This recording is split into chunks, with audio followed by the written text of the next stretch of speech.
Hello everyone, this is Warhawk Beyond 2040 and welcome to another edition of the Supergirl Season 6 review series.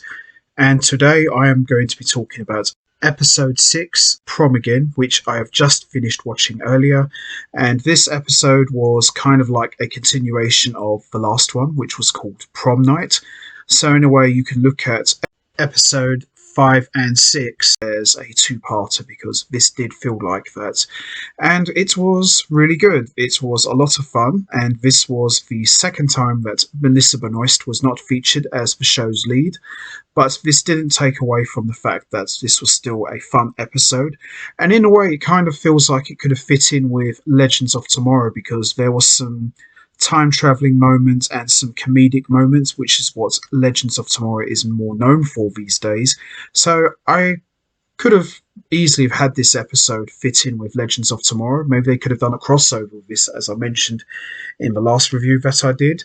But aside from that, this was a lot of fun, and I'm going to give a quick recap of what's happened so far, and then we're going to get straight into talking about episode 5.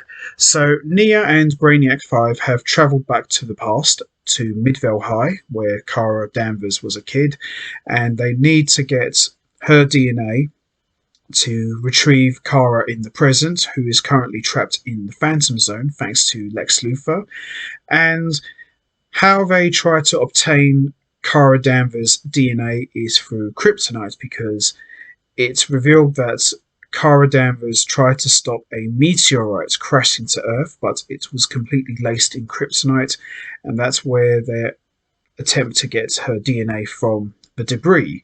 So they're on a race against time to try and get Kara Danvers' DNA and go back to the present and rescue Kara from the Phantom Zone.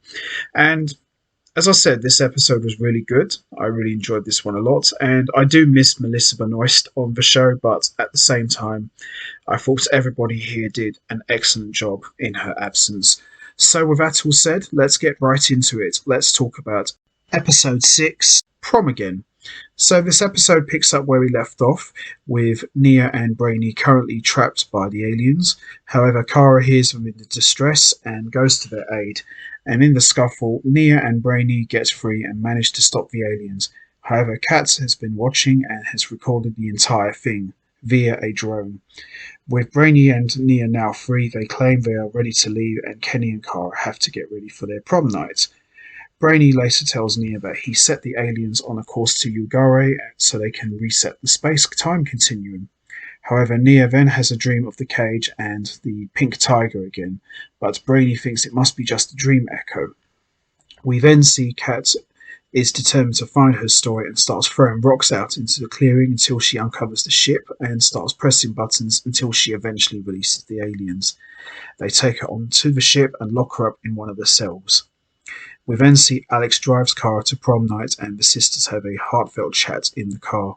Now, I've said before that some of the better episodes of Supergirl was seeing Kara and Alex as kids in the past.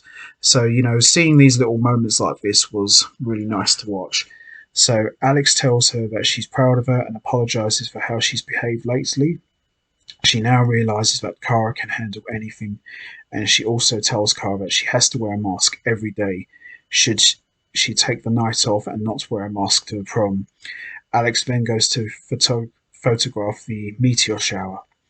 On the time ship, Nia and Brainy share a dance before prom. At the school, the meteor shower starts, interrupting Kara from talking to Kenny.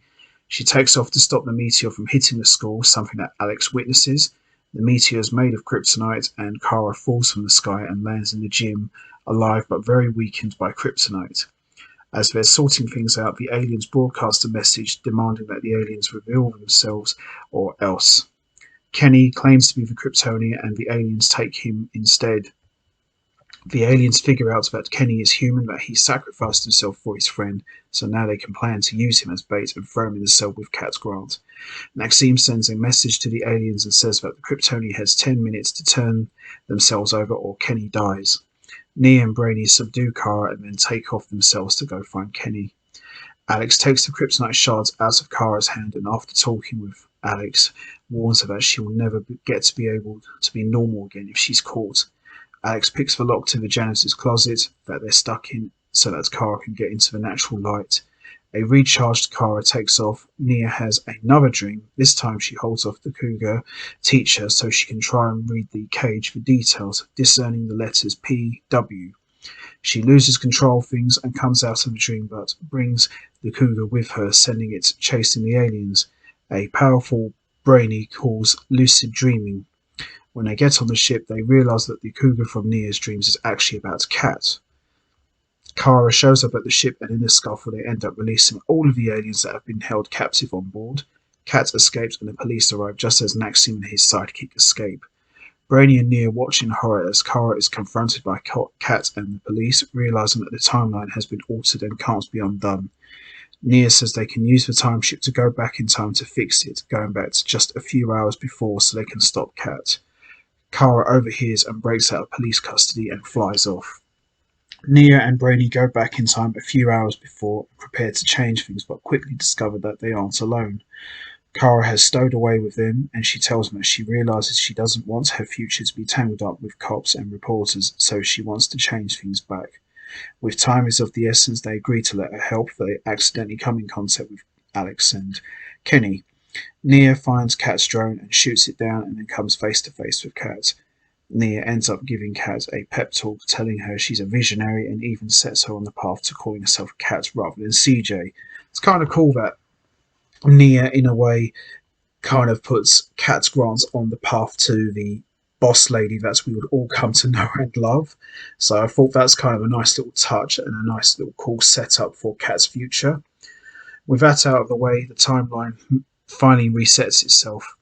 An inspired Kat quits her job at the Daily Planet and begins her draft plans to set up her own newspaper company called Catco, with the logo inspired by the cougar from Nia's dream. Maxim's ship sends a surrender beacon to the DEO and flies off. The meteor shower happens, and again Kara responds. She's downed by the kryptonite, and while waiting for Alex to get to the car to take her home, Kara and Kenny have a serious conversation about their future, with Kara telling him she's going to National City University. Brainy and Nia get the kryptonite rock with Kara's blood on it and decide to head off back home to the present to try and rescue Kara from the Phantom Zone. And that pretty much ends episode 5 and my review. Overall, very good episode, a lot of fun.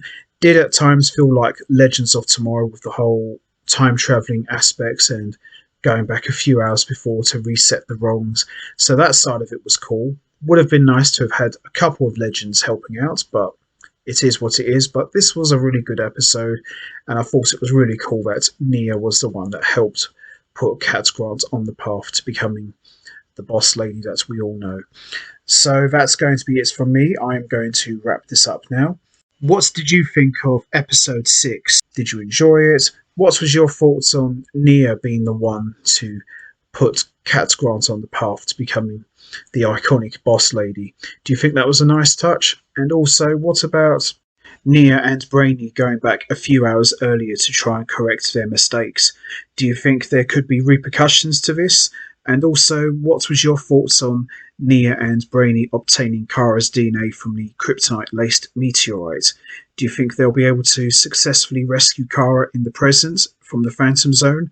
Or do you think there might be another roadblock along the way? You know what to do, guys. Hit the like button, hit the subscribe button, leave your thoughts and comments down below, and I will see all of you next time for another edition of the Supergirl Season 6 review series, where I'll be talking about episode 7, which I'm very much looking forward to talking about, and I'm really pumped to see how they're going to rescue Kara from the Phantom Zone.